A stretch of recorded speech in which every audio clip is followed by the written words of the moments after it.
नमस्कार दोस्तों, पहली बार एमपीटेट ग्रेड 1 मुख्य चयन परीक्षा 2023 के परीक्षा परिणाम को लेकर ईएसवी के कर्मचारी अधिकारियों का एक पॉजिटिव रुख, एक पॉजिटिव रवैया सामने आया है। दोस्तों, जब पत्रकारों ने उनसे पूछा कि आखिर क्या वजह है कि इतनी बड़ी संख्या में 15 लाख अभ्यर्थियों का रिजल्ट अटका हुआ है। जी हां दोस्तों, 15 लाख परीक्षार्थियों का रिजल्ट अटका हुआ है। केवल आपका ही रिजल्ट नहीं अटका है, 6 परीक्षाओं का रिजल्ट अटका है। दोस्तों, इसमें जो है एमपीटेट ग्रेड 1 के अलावा 5 परीक्षाएं और है जिनका परीक्षा परिणाम अभी तक नहीं आया है पटवारी भर्ती परीक्षा के बाद से।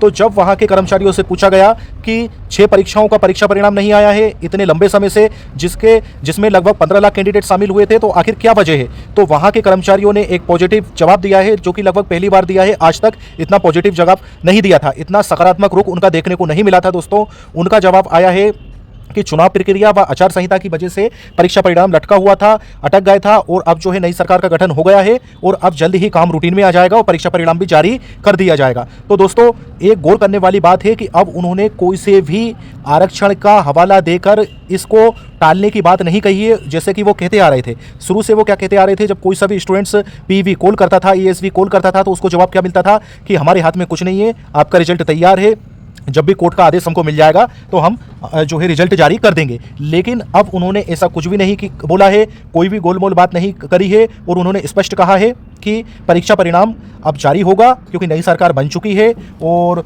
कार्य जो है अब रूटीन में आएगा और परीक्षा परिणाम भी जल्द ही देखने को मिल जाएगा। दोस्तों, यहाँ पर जो उन्होंने चर्चा की है, देखिए यहाँ पर ये देखिए आप कर्जर डिस्प्ले होगा, स्क्रीन पर डिस्प्ले हो रहा है कर्जर। जुलाई के बाद रिजल्ट नहीं, मंडल ने जुलाई में पटवारी परीक्षा का परिणाम घोषित होने के बाद कोई भी रिजल्ट घोषित नहीं किया है। जब से पटवारी परीक्षा का आयोजन हुआ है तब से जो है कि रिजल्ट ही नहीं आया है। आगे देखें, इधर मंडल के अधिकारियों का कहना है कि अब तक चुनाव और आचार संहिता के कारण रिजल्ट घोषित नहीं हो सका है, उन्होंने स्पष्ट बोला है। हालांकि अगर देखा जाए तो चुनाव व आचार संहिता के कारण नहीं हो पाया है, लेकिन राजस्थान में भी आचार संहिता लगी हुई थी, वहां भी चुनाव प्रक्रिया थी एमपी की तरह, तो फिर वहां जारी कैसे होगा। चलिए ठीक है, गड़े मुर्दे उखाड़ने से कोई फायदा नहीं है, लेकिन अब वो गलती मान रहे हैं कि इस वजह से नहीं हुआ है और अब जारी होगा। आगे देखते हैं दोस्तों, अब उनका कहना है अब नई सरकार बन गई है, कुछ दिनों बाद काम रूटीन में आ जाएगा और परीक्षा परिणाम घोषित करने की प्रक्रिया भी शुरू हो जाएगी। तो देखा जाए तो काम रूटीन में तो पहले से ही है, ओनली ब्रेक लगा था। अगर ये माने आचार संहिता की, यदि हम माने तो आचार संहिता में ओनली ब्रेक लगा था, काम रूटीन तो खैर पहले से है जैसा का वैसा ही। क्यों? क्योंकि सत्ता परिवर्तन तो कोई हुआ नहीं, ना ही किसी कर्मचारी का कोई ट्रांसफर हुआ है, ना ही कोई सा अभी ये ईएसवी कार्यालय चेंज किया गया है, तो सब कुछ कार्य रूटीन में ही है देखा जाए तो इन्होंने कहा है कि परीक्षा परिणाम भी घोषित करना अब लगभग प्रारंभ हो जाएगा, मतलब परीक्षा परिणाम आने लगेंगे। तो अभी दोस्तों दिसंबर चल रहा है, यदि हम इनकी माने, इन कर्मचारी अधिकारियों की माने, और मानना पड़ेगा, इसके अलावा कोई उपाय नहीं है, इनकी नहीं मानेंगे तो फिर किसकी मानेंगे। तो देखा जाए तो दोस्तों अभी दिसंबर चल रहा है, दिसंबर एंड या फिर जनवरी फर्स्ट वीक में रिजल्ट आने की संभावना बनती हुई दिख रही है, ऐसा आसार लग रहा है। क्योंकि हमने पहले एक वीडियो बनाया था, उसमें हमने आपसे चर्चा की थी दोस्तों, उसमें हमने आपको बताया था कि लोकसभा चुनाव की आचार संहिता भी सर पर है और लोकसभा चुनाव में सरकार किसी भी तरह की कोई रिस्क नहीं लेना चाहेगी, गवर्नमेंट किसी भी तरह की कोई कौतूहल बर्दाश्त नहीं करना चाहेगी, वो प्रत्येक वर्ग को खुश रखना चाहेगी। गवर्नमेंट प्रत्येक वर्ग को, किसी भी वर्ग को गवर्नमेंट निराश नहीं करना चाहेगी। तो इसी के चलते हो सकता है कि जनवरी फर्स्ट वीक में ही आपको आपका रिजल्ट देखने को मिल जाए और भर्ती प्रक्रिया भी लोकसभा आचार संहिता से पहले प्रारंभ हो जाए। दोस्तों, उसका कारण ये है, यदि ओनली एमपीटेट का रिजल्ट अटका रहता तो फिर इतना जो है कि हम उम्मीद नहीं कर सकते थे, लेकिन 15 लाख अभ्यर्थी बहुत बड़ी बात होती है और 6 परीक्षाओं का परीक्षा परिणाम रुकना कोई छोटी मोटी बात नहीं है। 15 लाख अभ्यर्थी मतलब हम ये मान सकते हैं कि भोपाल की आबादी अब 20-22 लाख के आसपास है वर्तमान में, तो लगभग एक पूरा शहर को गवर्नमेंट निराश नहीं कर सकती। यदि जितने भी परीक्षार्थी परीक्षा में सम्मिलित हुए हैं उनका अगर एक शहर मान लिया जाए, उनकी संख्याओं का एक शहर के नागरिक मान लिया जाए, तो कोई अतिशयोक्ति नहीं होगी। तो इतनी बड़ी संख्या में गवर्नमेंट इनको निराश नहीं करेगी। हाँ, अगर कोई सा एक एग्जाम लटक जाता तो फिर रहता कि यार केवल एक का परीक्षा परिणाम है, जिसके अभ्यर्थियों की संख्या मात्र 5-50 हज़ार है या फिर ज़्यादा से ज़्यादा 1 लाख है, लेकिन यहाँ तो 15 लाख परीक्षार्थियों का परीक्षा परिणाम लटक गया है। तो अब जल्द ही पॉजिटिव कुछ और भी गुड न्यूज़ आपको सुनने को मिलेगी और जिसकी शुरुआत दोस्तों लगभग हो गई है। ये अभी आजकल की न्यूज़ है प्रिंट मीडिया की, जिसकी चर्चा हम कर रहे हैं। देखिए दोस्तों, एमपीटेट के अलावा कौन कौन से परीक्षा परिणाम लटके हैं। वन रक्षक परीक्षा भर्ती हुई थी मई और जून में, इसका रिजल्ट भी अभी तक नहीं आया है। ग्रुप 5 का एग्जाम हुआ था जून में, अभी तक रिजल्ट नहीं आया है। ग्रुप 4 का हुआ था जुलाई में, ग्रुप 1 और सब ग्रुप का हुआ था जुलाई में, और उसके बाद में आपका एमपीटेट का HSTET higher secondary teacher eligibility test वर्ग 1 मतलब एमपीटेट ग्रेड 1 की बात हो रही है, ये इसका अगस्त में हुआ था। रिजल्ट नहीं आया। पुलिस कांस्टेबल का अगस्त और सितंबर में हुआ था, अभी तक परीक्षा परिणाम नहीं आया। तो इन 6 पूरे एग्जाम की यदि हम बात करें तो इन पूरे 6 परीक्षाओं में 15 लाख अभ्यर्थी शामिल हुए थे। अब फिर भले ही वो क्वालिफाई नहीं कर पाए हों, लेकिन उनकी संख्या कितनी है?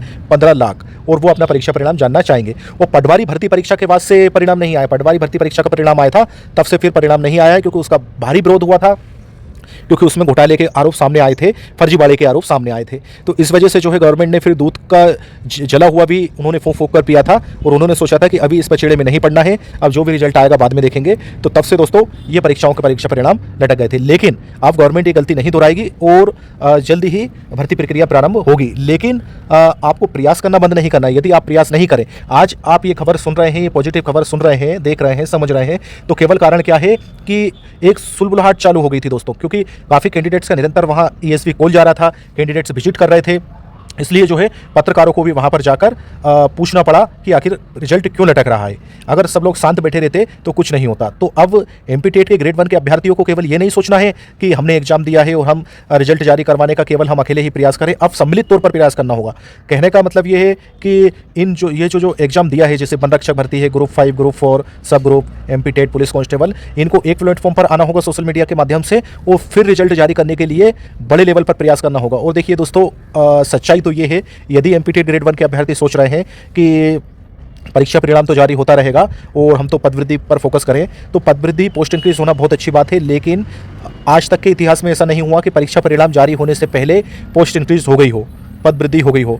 तो ऐसा आज तक नहीं हुआ, तो अब क्या होगा? इसलिए समझदारी यही रहेगी कि लोकसभा चुनाव की आचार संहिता से पहले परीक्षा परिणाम जारी होकर भर्ती प्रक्रिया प्रारंभ हो जाए। तो इसके लिए जो है 1 से भले 2, 2 से भले 3, 3 से भले 4 और 4 से भले 6, तो 6 पूरे परीक्षा के जितने भी अभ्यर्थी हैं, जहाँ कहीं भी है, सोशल मीडिया के प्लेटफॉर्म से ही वो संगठित हो सकते हैं और एक मंच के नीचे आकर एक बैनर तले अपनी आवाज़ को बुलंद कर सकते हैं। तो इसके लिए जो है कॉमन व्हाट्सएप पर ग्रुप बनाइए, फेसबुक पर ग्रुप बनाइए, इंस्टाग्राम पर बनाइए, ट्विटर पर जो है कमेंट करिए, ईएसवी विजिट करिए, ईएसवी कॉल करिए, 181 में कंप्लेंट करिए, कुल मिलाकर नाक में दम कर दीजिए रिजल्ट जारी कराने के लिए। रिजल्ट आ जाएगा, भर्ती प्रक्रिया भी शीघ्र प्रारंभ हो जाएगी, क्योंकि आचार संहिता लगने वाली है। आचार संहिता में भर्ती प्रक्रिया होती नहीं है, तो फिर क्या होगा कि फिर आप पोस्ट इंक्रीज के लिए तहे दिल से जो है प्रयास में जुट जाइएगा। तो डेफिनेटली दोस्तों पोस्ट इंक्रीज आपको देखने को मिल जाएगी। तो आपको रूपरेखा इसी तरह से बनाना होगी, और यदि आप अकेले प्रयास करते रहे और उसके बाद में पोस्ट इंक्रीज का रोना रोते रहे और परीक्षा परिणाम जारी होता नहीं है, लोकसभा के चुनाव की आचार संहिता लग जाती है, तो फिर ये और भी ठंडे बस्ते में चल जाएगा और फिर ये और भी आपका रिजल्ट लंबे समय के लिए लटक जाएगा। तो इसलिए दोस्तों इस तरह से एक व्यवस्थित तौर पर प्रयास करने की नितांत आवश्यकता है। इस न्यूज का हम थोड़ा अध्ययन करते हैं। मध्य प्रदेश कर्मचारी चयन मंडल ईएसवी ने पिछले 6 महीने से किसी भी परीक्षा परिणाम का घोषित नहीं किया है। परीक्षा परिणाम घोषित न होने की दशा में नियुक्तियां भी अटकी हुई है। अब स्थिति यह है कि विभिन्न परीक्षाओं में शामिल करीब 15 लाख अभ्यर्थी परिणाम घोषित होने का इंतजार कर रहे हैं। यही नहीं, ईएसवी में भी अभ्यर्थी पूछताछ के लिए जा रहे हैं, निरंतर जा रहे हैं। सभी परीक्षाओं के अभ्यर्थी का चक्कर लग रहा है लगभग। मंडल ने इस साल मार्च अप्रैल में पटवारी परीक्षा का आयोजन किया था। इसका परीक्षा परिणाम भी जुलाई में घोषित कर दिया गया था, लेकिन परिणाम पर विवाद होने से नियुक्तियां को होल्ड कर दिया गया था। और अब जो है, अब सब कुछ क्लियर है। अब जो है दोस्तों, केवल आपके प्रयास की देर है। आपको सामूहिक तौर पर प्रयास करना है और अपना रिजल्ट जारी कराना है, फिर उसके बाद में पदवृद्धि की मुहिम पर जुटना है। तो रिजल्ट भी जारी हो जाएगा, चयन प्रक्रिया भी आचार संहिता से पहले प्रारंभ हो जाएगी, और उसके बाद में पोस्ट इंक्रीज के लिए पूरी ताकत झोंकना है। यदि आप सोचते हैं कि हम एक साथ पोस्ट इंक्रीज का भी रोना रोएं और उसके बाद में रिजल्ट जारी करने का भी रोना रोएं और पूरा इतना परेशान हो, सभी का एक साथ बोले, तो गवर्नमेंट कोई आपका फोकस नहीं हो पाएगा। आपको उनका ध्यान दिलवाना है कि हमारा परीक्षा परिणाम जारी कर दो, क्योंकि एक समय सीमा रहती है, वो समय सीमा पार हो चुकी है। सिर्फ इस पर फोकस करिए, परीक्षा परिणाम जारी होगा, फिर उसके बाद में पूरी ताकत झोंकिएगा आप कि चयन प्रक्रिया जल्द से जल्द प्रारंभ की जाए। चयन प्रक्रिया प्रारंभ होगी और उसके बाद में इसी के साथ में पूरी ताकत झोंकना है आपको कि पोस्ट इंक्रीज की जाए, तो फिर पोस्ट इंक्रीज होगी। मतलब आप इस बात को इस तरह से समझ सकते हैं कि भाई अभी जैसे कोई विधायक चुनाव होने से पहले ही परीक्षा परिणाम उनका चुनाव परिणाम आने से पहले ही यदि वो इस बात को पकड़ कर बैठ जाते हैं कि नहीं मुझे मंत्री पद चाहिए, तो भाई पहले आप चुनाव तो लड़िए। चुनाव लड़ने के बाद में मतलब परीक्षा तो दीजिए, मतलब चुनाव लड़िए, फिर उसके बाद में आप चुनाव परिणाम तो आने दीजिए, मतलब परीक्षा परिणाम तो आने दीजिए, और उसके बाद में फिर आप जो है कि मंत्री पद के लिए प्रयास करिएगा, मंत्री पद का बोलिएगा। तो ठीक इसी तरह से आप अपना परीक्षा परिणाम तो जारी करा लो, फिर उसके बाद में जो है भर्ती प्रक्रिया प्रारंभ के साथ में ही पोस्ट इंक्रीज की मुहिम में तेजी लाओ, और पहली काउंसलिंग में यदि नहीं होती पोस्ट इंक्रीज तो फिर सेकंड में तो होना ही है। तो इस तरह से प्रयास करना है, और आपको हमारी ओर से अग्रिम शुभकामनाएं। जिस तरह से अभी आपको ये अपडेट मिला है, आगे भी आपको इसी तरह से अपडेट मिलेगा। यदि आप इस वीडियो के अंत तक आखिर आ ही गए हैं, पूरी विश्लेषण आपने सुन लिया है, समझ लिया है, तो एक छोटा सा निवेदन ये है कि इसी तरह प्रत्येक खबर से अप टू डेट रहने के लिए प्लीज़ यदि अभी तक आप हमारे इस छोटे से परिवार का हिस्सा नहीं बने हैं तो चैनल को सब्सक्राइब कर लें, वीडियो को लाइक करें और इसे अधिक से अधिक शेयर करें, कमेंट बॉक्स में पॉजिटिव कमेंट करके हमारा मनोबल बढ़ाएं। आज के लिए इस वीडियो में इतना ही था। मिलते हैं किसी अन्य महत्वपूर्ण वीडियो में, तब तक के लिए वंदे मातरम, भारत माता की जय, जय हिंद।